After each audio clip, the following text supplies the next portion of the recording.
Evolution is what it's ended up being, in particular in the nearshore. It's been a dramatic transformation. The nearshore is a very important bridge between the upland and marine systems, and it is a critical link between the two that kind of make both work. 100-pound king salmon does not exist on the Elwha River anymore. Not one has been caught or photographed in over a century. But the water that once grew them is running free again, and something biologists thought was gone forever has swum back through the front door. Picture the Olympic Peninsula before anyone had touched it. A river barely 45 miles long, dropping out of glacier-fed mountains inside what is now Olympic National Park, carrying not one or two but 10 distinct runs of salmon and sea-run trout in a single watershed. Spring Chinook, summer Chinook, fall Chinook, coho, chum, pink, sockeye, summer steelhead, winter steelhead, and alongside them, bull trout and cutthroat, sharing the same cold current. Almost no river in the lower 48 states could claim a list like that.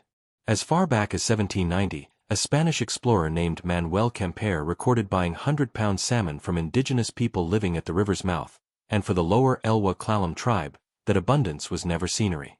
It was the center of everything. Food, ceremony, identity, an entire culture built around fish that arrived by the hundreds of thousands every single year. Researchers would later estimate that close to 400,000 adult salmon and steelhead pushed into the Elwha annually to spawn, in water so thick with fish that people who saw it described walking across their backs without ever touching the riverbed. Then, in 1910, a businessman named Thomas Aldwell looked at that same river and saw something else entirely. He saw electricity. Aldwell quietly bought up land along a narrow canyon, partnered with a Canadian financier named George Glines, and began building what would become the Elwha Dam, roughly 5 miles upstream from the sea. There was only one problem. Washington state had passed a law in 1890 requiring every dam in the state to include a fish ladder, a passage that would let salmon continue upstream past the barrier. It was not a suggestion. It was written into state law.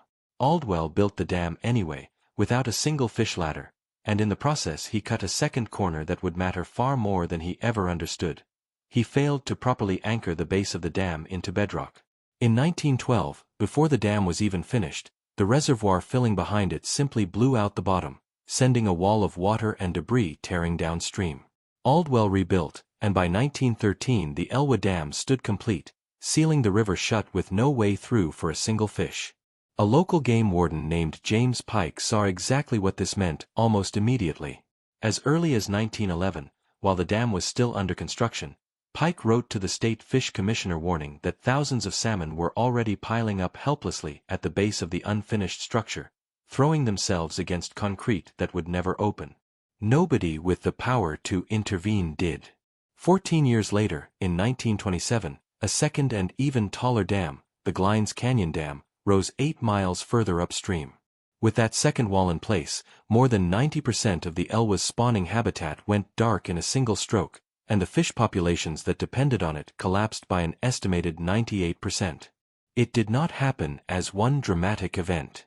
It happened slowly, over a century, fewer fish returning every single year, fewer of the giants, until 100-pound Chinook existed only in old photographs and in the memories of the oldest people still living along the river. One run suffered more than any other.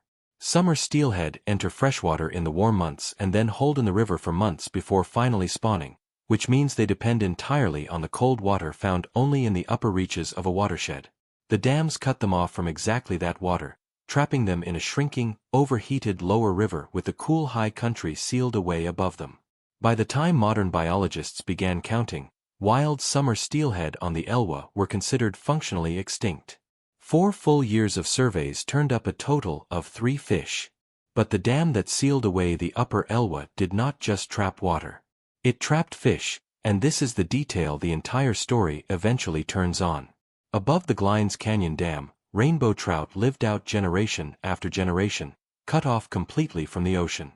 A rainbow trout and a summer steelhead are, genetically, the exact same species. The only difference between them is behavior. A steelhead migrates to salt water and returns, while a rainbow trout stays in fresh water for its entire life. Every one of those landlocked trout above the dam was, in a very real sense, a steelhead that had simply never been allowed to leave, still carrying the full genetic instructions for a migration none of them had ever made. For decades, nobody was coming to open that door on the fish's behalf. The lower Elwha tribe had watched their river empty out, and by the 1970s they had already spent years pushing for the dam's removal. They were no longer alone. In 1974, Judge George Bolt issued a landmark federal ruling affirming the treaty fishing rights of Washington's tribes, and the legal and scientific ground beneath the fight began to shift. Fisheries biologists studying the Elwha reached a conclusion that surprised a lot of people. Adding fish ladders to the existing dams would never be enough, because the finest spawning gravel on the entire river sat far upstream, in cold water that only a fully free-flowing river could ever reach again. The only real solution was to take the dams out completely. In 1992, that argument reached Washington, D.C. Congress passed the Elwha River Ecosystem and Fisheries Restoration Act, and President George H.W. Bush signed it into law, formally committing the federal government to removing both dams and restoring the river's native fisheries. And then, even with a law on the books, the project crawled for years. Funding fights broke out in Congress. The timber industry pushed back. Some residents worried about their power supply and their property values. It took until the year 2000 for the federal government to actually purchase the dams, and years more of negotiation between the tribe, the National Park Service, and the city of Port Angeles before a final removal plan was locked into place. Frances Charles, chairwoman of the lower Elwha tribe, later described the endurance that carried the effort forward as tribal members telling one another, year after year, simply not to give up. Demolition finally began on September 15, 2011, and it did not happen in one dramatic instant. Removing the two dams was a carefully staged process that stretched across 3 full years, with crews working from barges to chip away the concrete of the Elwha Dam in controlled layers, while engineers used precisely placed blasting to break apart the much taller Glines Canyon Dam section by section, notching a piece, letting the river drop and settle, then notching again. The caution was necessary because of what had piled up behind the dams for nearly a century. Roughly 30 million tons of sediment, sand, gravel, and silt that a healthy free-flowing river would ordinarily carry down to the sea gradually. Release it all at once and the very habitat the project was trying to save would have been buried under it.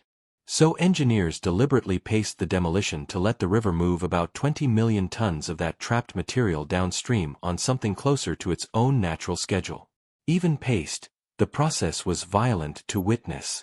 For months, the water ran the color of wet cement, so thick with suspended sediment that in places a hand held just beneath the surface disappeared from view entirely.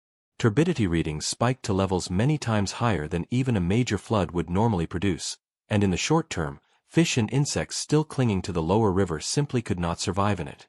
This is the part that rarely makes it into the celebratory headlines.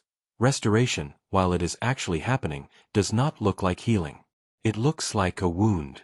For months, the Elwha gave almost no visible sign that the gamble was going to pay off. The project ultimately cost roughly $350 million, making it, at the time, the largest dam removal ever attempted anywhere in the world. By August of 2014, the last section of the Glines Canyon Dam was gone, and for the first time in a full century, the Elwha ran completely free from the mountains to the sea, which left one enormous, unanswered question hanging over the entire project. After 100 years sealed behind concrete, would the fish even remember the way home? They remembered almost immediately. Sam Brinkman, chief fisheries biologist for Olympic National Park, and his research teams had prepared for a slow, cautious, multi-year recovery. The river refused to wait that long. Within months, salmon were already pushing past the old dam sites into stretches of water their ancestors had not touched since before the First World War. By the summer of 2012, Chinook were moving upstream, with steelhead and coho following soon after into the tributaries. Within roughly 2.5 years of the first dam's removal, researchers had documented 8 separate sea-run species back above the old barrier sites, including Chinook, coho, sockeye, pink, chum, winter steelhead, summer steelhead, and Pacific lamprey, with bull trout moving freely on top of all of it. Trout surveys that had counted around 3,000 fish in 2007 were finding more than 25,000 by 2019, and more than 4,000 Chinook had returned by 2022, with some populations climbing well over 200% in only a few years. The river itself changed shape. The sediment released during demolition did not simply vanish downstream. Much of it settled at the river's mouth and built roughly 70 new acres of estuary, fresh habitat for shellfish, birds, and young salmon to shelter in. Near the river mouth, the seafloor rose by an estimated 33 feet as sediment rebuilt a delta that decades of dam-blocked erosion had been steadily eating away. The recovery climbed out of the water entirely. As the old reservoirs drained, restoration crews replanted the exposed lakebeds with roughly 195,000 young trees and shrubs, coaxing forest back onto ground that had sat underwater for most of a century, and wildlife moved in almost entirely on its own. Trail cameras placed across the former reservoir sites recorded deer, elk, black bears, cougars, bobcats, coyotes, and beavers reclaiming ground that had been drowned since 1927. Then, in the fall of 2023, the lower Elwha tribe opened a small ceremonial and subsistence fishery for coho, the first time in more than a century that tribal members had legally fished their own river following the dam's removal. It was intentionally modest, only a couple hundred fish taken from a run of several thousand, 177 coho that first year, 189 the next. Loretta Charles, at 91 years old, the tribe's oldest living member, could still recall her own father catching salmon in that river as large as she was as a child. But the return that stopped scientists cold was the one nobody had planned for or expected. Remember the summer steelhead, the run declared functionally extinct, the 4 years of surveys that turned up only 3 fish total. In 2016, just 2 years after the upper dam came down, researchers began spotting summer steelhead in the upper river again, and not in trace numbers. By 2018, a snorkel survey team counted 341 wild summer steelhead in a single stretch of river that had held almost none for generations. A run that had been written off as gone had reassembled itself within a handful of seasons, and biologists could not simply rebuild an entire population from 3 surviving fish. So they turned to genetics for an answer, and what they found is the detail that makes this story extraordinary rather than merely hopeful. These new sea-run steelhead traced directly back to the landlocked rainbow trout that had been sealed above the Glines Canyon Dam for 100 years.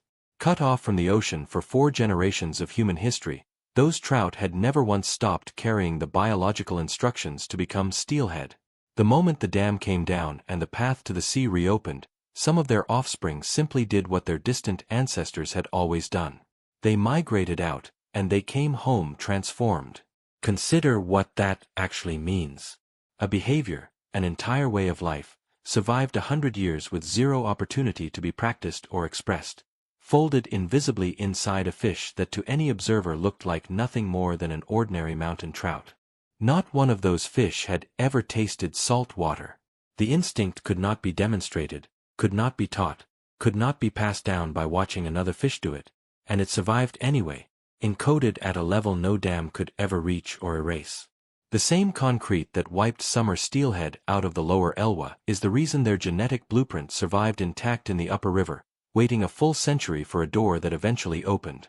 Fisheries biologists had assumed, going in, that a wiped-out run like this would have to be rebuilt slowly by human hands. Hatchery fish released generation after generation until wild numbers climbed back toward something sustainable. That is the standard playbook, and it can take decades even when it works. Instead, the Elwha rebuilt the run itself, out of raw material that had been sitting in plain sight above the dam the entire time. Researchers publishing on the Elwha's recovery, including scientists working with the United States Geological Survey and the National Park Service, have pointed to this exact finding as one of the most significant discoveries of the entire project, because it suggests other rivers with landlocked trout trapped above other dams may be quietly holding the same backup copy, waiting for the same second chance. The recovery reached beyond the water itself. Salmon are not simply fish passing through a river. They function as a delivery system, carrying the richness of the open ocean upstream inside their own bodies and then dying to feed the forest around them, the insects, the birds, even the soil. Remove salmon from a watershed and the surrounding ecosystem slowly starves along with them. When researchers later tested the blood of small river birds called American dippers, birds whose ancestors had not seen a salmon run in 100 years, they found the chemical signature of the open ocean already present inside them. Marine nutrients carried inland by returning salmon were moving back through the food web, and the river was not simply refilling with fish. It was reactivating an entire ecosystem, from the streambed to the treetops. The story did not stay confined to the Elwha. 4 years it stood as the largest dam removal ever attempted, an experiment plenty of serious scientists genuinely expected to fail. It did not fail, and it became a working blueprint.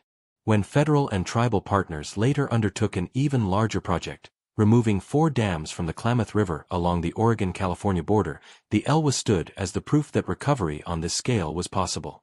Within a single year of the major Klamath dams coming down, Chinook were already spawning in stretches of river they had been locked out of for generations.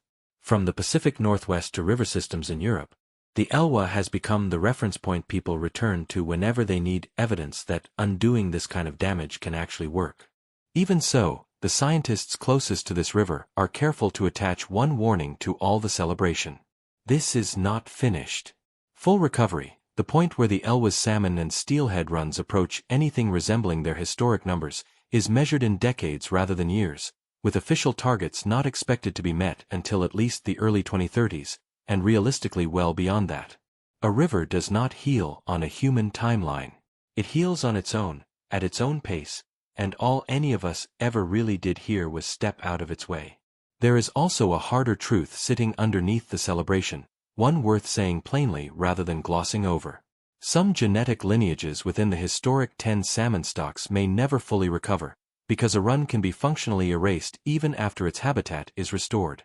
The Elwha's comeback is real and remarkable, but it is not a clean, total resurrection of everything lost in 1913 and 1927.